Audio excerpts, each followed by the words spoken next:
Christmas has come early for housing market bulls. Huge news, the US Federal Reserve paused interest rate hikes and now expects 3 rate cuts in 2024, which means Canada could follow suit. So what does this mean for Victoria home prices next year? First, it means don't listen to realtors on YouTube.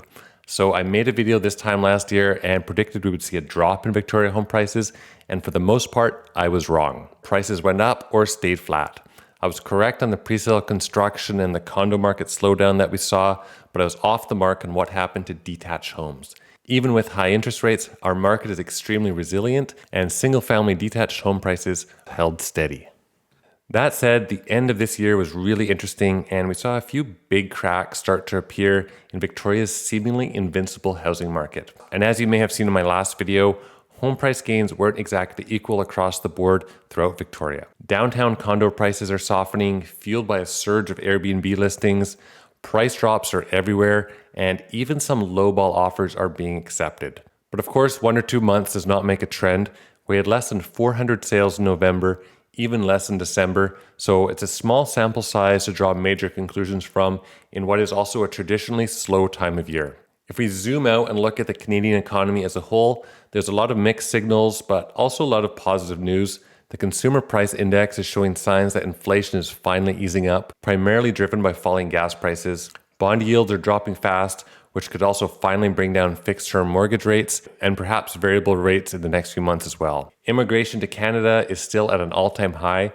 BC, for example, welcomed almost 100,000 new immigrants over the last year. Lots to unpack here, all in the face of sweeping changes from both the provincial and the federal government to housing zoning, to density, all in an effort to create more affordable housing. One thing's for sure, it's going to be an extremely fascinating year for Victoria's housing market. Let's get into it. I'll make a few more predictions again, but with so many external factors and so many curveballs coming at us from all angles, we'll also discuss some fundamental strategies and practical outlooks for navigating buying and selling a home in the next year. How did we get to this point? Looking at prices over the last year, for single-family detached homes, prices started low. Then as soon as the Bank of Canada paused interest rates in March, we saw a big uptick that led us to the spring and summer. This didn't seem to be sustainable and prices took a nosedive right at the end of the year. Condos are down about 3%. They also caught that first wave in March, but then tapered off and never really recovered. So what's going to happen this year? I don't know. Nobody does. But there's 2 very vocal camps out there that I think you can safely ignore. I see them on Reddit, YouTube, and Facebook comments. The first group, which is the bulls, which includes many realtors who can't see any other scenario than interest rates dropping drastically in the new year and prices soaring again and bringing us back to the days of multiple offers, and we'll see a surge in home prices again. And then on the flip side, there's the doomers and gloomers who've been waiting for years, if not decades, for a massive crash. I'm somewhere in the middle. Below 2% interest rates for a once-in-a-lifetime event, that's not going to happen again.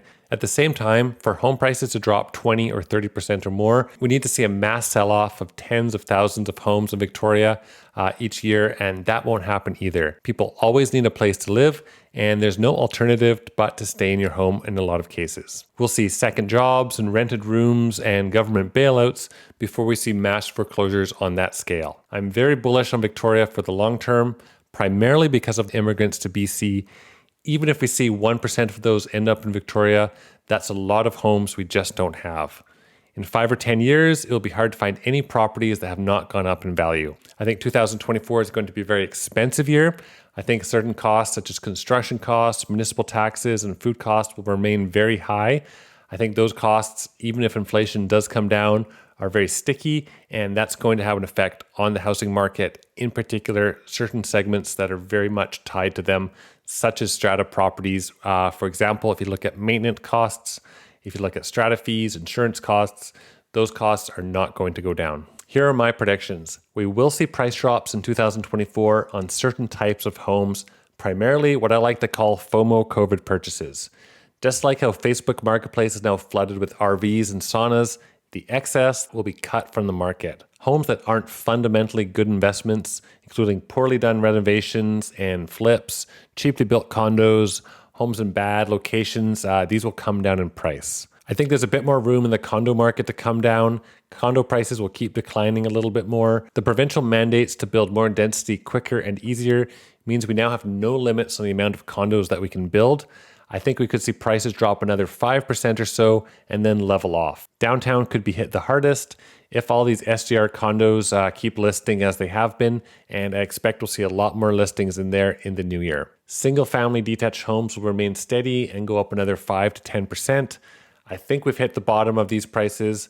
Building costs are about $400 a square foot now in Victoria. If you look at a 2,500 square foot older home in Saanich, for example, that's priced at about 1.1 million at least. After including land costs, you could not build that home for cheaper.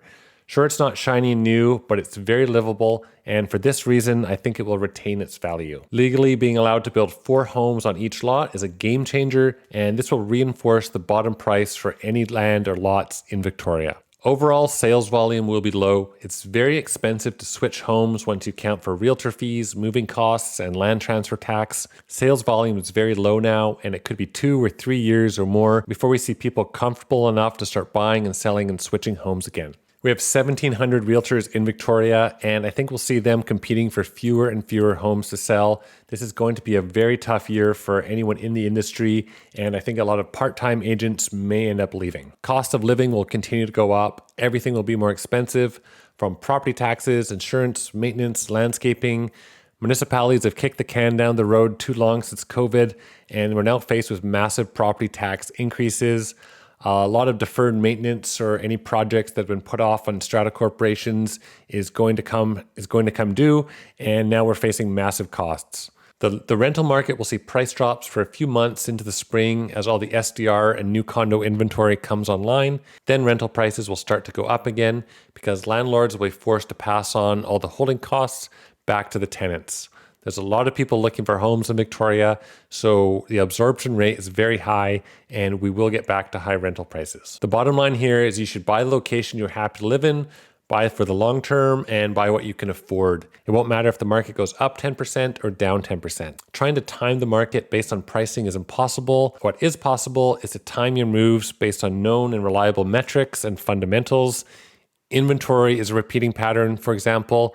If you sell at this time of year when your house will stand out and you buy here when selection is peaking, you might have a better chance of making a successful move. If you have cash, write the unconditional offers at the end of the year when sellers are fatigued and they're desperate and all the other investors are maybe on vacation. If you're buying a condo, buy one that's appreciated consistently over the past compared to others because the building is properly built, maintained, and managed.